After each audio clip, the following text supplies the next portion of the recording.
Shalom Vracha, dans le but de se légitimer à travers les textes religieux des autres qu'ils considèrent pourtant falsifiés, bon nombre de musulmans réécrivent l'histoire et tordent totalement le sens des textes qu'ils citent.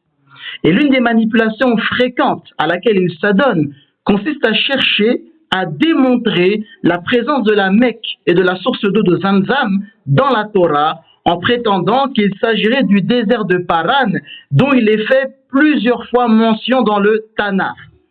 Et se trouve que cet argument a de nouveau été avancé par un musulman monté cette semaine dans un live de Juifs pour la Torah, JPLT. Et d'ailleurs, je leur remercie de m'avoir expressément autorisé à utiliser cet extrait. Le rapport entre Mohammedim de Cantique des Cantiques et la promesse de la grande nation, je vois pas. On va y arriver. Ah, vas-y. À Ishmaël, Ouais. on a promis une grande nation. C'est dans la D'accord. Bible et c'est chez vous aussi. D'accord? D'accord. On a promis une grande nation. Ouais. Ishmaël, il a été envoyé dans le désert de quoi? De Paran. Mhm. Ce désert-là, il se trouve où? Je sais pas, vas-y, dis-nous tout, allez, arrête de poser des questions. Ce désert-là, c'est un désert aride qui se trouve justement dans la région de la Mecque. C'est là qu'il a été envoyé avec Hajar. D'accord? Ok. Et c'est de là qu'il y a eu la tribu, donc les tribus arabes venant du Yémen, qui passaient par là, avec la source de vie et tout ça, qui est Zemzem chez nous. Quand ils sont passés par là, qu'est-ce qu'ils ont vu? Ils ont demandé à ce qu'ils puissent s'installer donc à cet endroit-là, parce que bon, il y avait une source d'eau. Et c'est là que la tribu des Qurayshites, donc les Arabes de la Mecque, c'est là qu'ils se sont, on va dire, développés. La question que l'on va se poser, et vous l'avez vu dans le titre de cette vidéo, consiste à savoir si Paran se situe véritablement dans la péninsule arabique. Tout commence avec le verset 21 du chapitre 21 de la Genèse, dans lequel il est fait mention que Ismaël s'est installé à Paran, que les musulmans considèrent être une référence à un lieu situé près de la Mecque, dans la péninsule arabique, et que c'est là, dans le désert de Paran, où lui et sa mère se sont installés après avoir été chassés par Abraham. Et c'est également là que Dieu fit un miracle et donna à Ismaël à boire d'une eau de source que les musulmans vont évidemment identifier comme étant la source d'eau de Zamzam. As-tu déjà entendu l'histoire de l'eau la plus bénie de la terre? Découvre comment la source de Zamzam est née au cœur du désert de la Mecque. Hajar, l'épouse du prophète Ibrahim alayhi salam, se retrouva seule dans le désert brûlant avec son bébé Ismaïl. Sous le soleil ardent, l'eau vint à manquer. Désespérée, elle courut entre les collines de Safa et Marwa, implorant Allah de lui venir en aide. Alors qu'elle cherchait, Ismaïl frappa le sol de son petit talon, et soudain, l'eau jaillit du sable. C'était la naissance de Zamzam, une source pure et inépuisable, qui coule encore aujourd'hui, depuis plus de 4000 ans. Zamzam n'est pas une simple eau, c'est un symbole de foi, de patience et de confiance absolue en Allah. Les musulmans font ici un énorme anachronisme et ont mélangé en réalité deux événements qui n'ont absolument aucun lien. Mettez-vous bien dans la tête que d'après eux, le désert de Paran est l'endroit où Ismaël et sa mère se sont rendus après avoir été chassés par Abraham et que c'est dans ce même désert de Paran que Dieu fit le miracle de les abreuver de l'eau de Zamzam. Et n'oubliez pas qu'il voit dans Genèse chapitre 21, le verset 21, la preuve de cela. Le problème, comme toujours, est le contexte. Voyons donc le passage dans son contexte à partir du verset 14. Et vous allez comprendre la supercherie de s'appuyer sur la Torah pour justifier leur tradition. Abraham se leva de bon matin, il prit du pain et une outre d'eau qu'il donna à Agar et plaça sur son épaule. Il lui remit aussi l'enfant et la renvoya. Elle s'en alla et s'égara dans le désert de Beersheba. Quand l'eau de l'outre fut épuisée, elle laissa l'enfant sous un des arbrisseaux et alla s'asseoir vis-à-vis, à une portée d'arc, car elle disait que je ne vois pas mourir mon enfant. Elle s'assit donc vis-à-vis de lui, et leva la voix et pleura. Dieu entendit la voix de l'enfant, et l'ange de Dieu appela du ciel Agar et lui dit « Qu'as-tu, Agar? Ne crains point, car Dieu a entendu la voix de l'enfant dans le lieu où il est. Lève-toi, prends l'enfant, saisis-le de ta main, car je ferai de lui une grande nation. Et Dieu lui ouvrit les yeux, et elle vit un puits d'eau. Elle alla remplir d'eau l'outre et donna à boire à l'enfant. Dieu fut avec l'enfant qui grandit, habita dans le désert et devint tireur d'arc. Il habita dans le désert de Paran, et sa mère lui prit une femme du pays d'Égypte. Comme vous l'avez entendu, et je remets le verset 14 à votre écran, la Torah dit explicitement que l'endroit où Ismaël et sa mère se sont retrouvés après avoir été chassés par Abraham n'était pas le désert de Paran, ni un tout autre endroit situé dans la péninsule arabique, mais plutôt dans le désert de Be'er Sheva, dont vous pouvez voir la localisation à votre écran. Et d'ailleurs, la Torah nous dit à plusieurs reprises que Be'er Sheva était la ville où Abraham et sa famille vivaient. Il est donc tout à fait logique que ce soit dans le désert de Be'er Sheva, situé pas trop loin de la ville de Be'er Sheva, d'où ils avaient été chassés, qu'Ismaël et sa mère se sont perdus.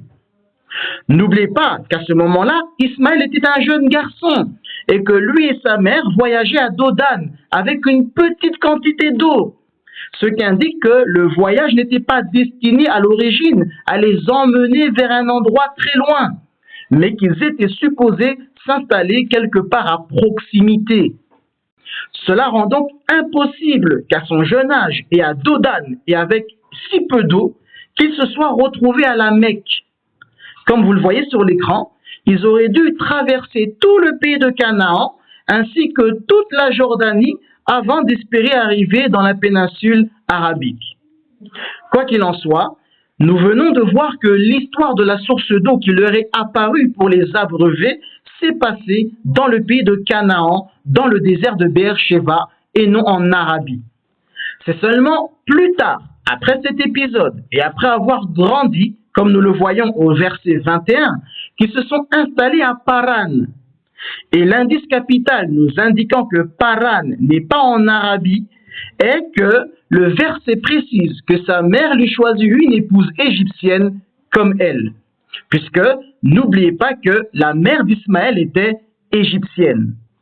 Ainsi, nous avons ici un indice essentiel nous indiquant que Paran est une région située à proximité de l'Égypte, voire carrément en Égypte, un pays limitrophe du pays de Canaan.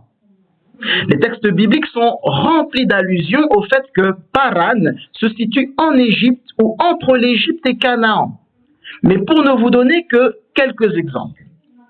Premièrement, nous savons grâce à la Torah que c'est de Paran que Moïse envoya les 12 espions pour explorer le pays de Canaan, comme indiqué dans le livre des Nombres au chapitre 13.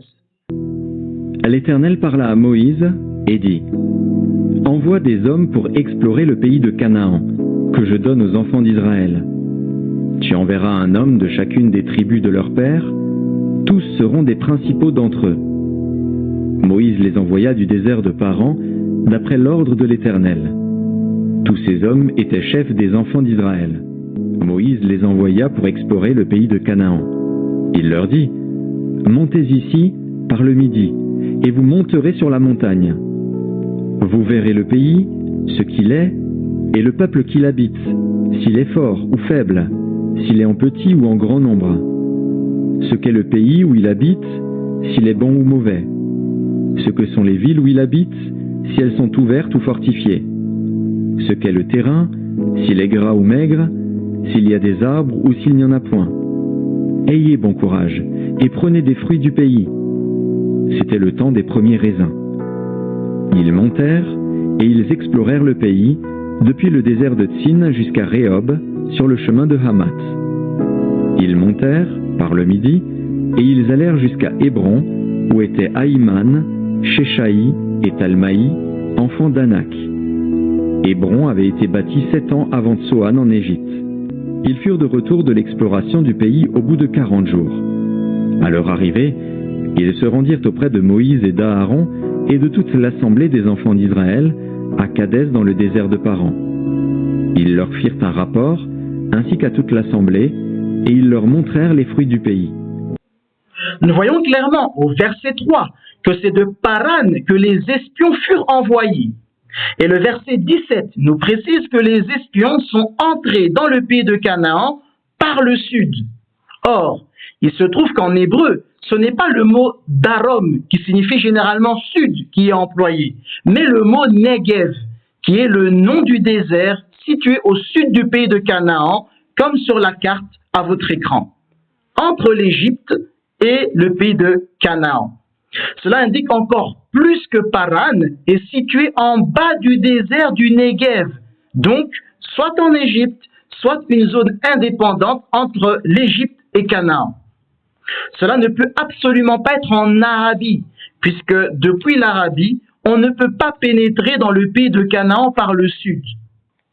Une preuve supplémentaire que Paran ne se situe pas en Arabie, mais entre Canaan et l'Égypte, est que nous lisons dans le premier livre des rois, au chapitre 11, que le désert de Paran fut traversé par Hadad l'Édomite lorsqu'il fuyait pour se réfugier en Égypte.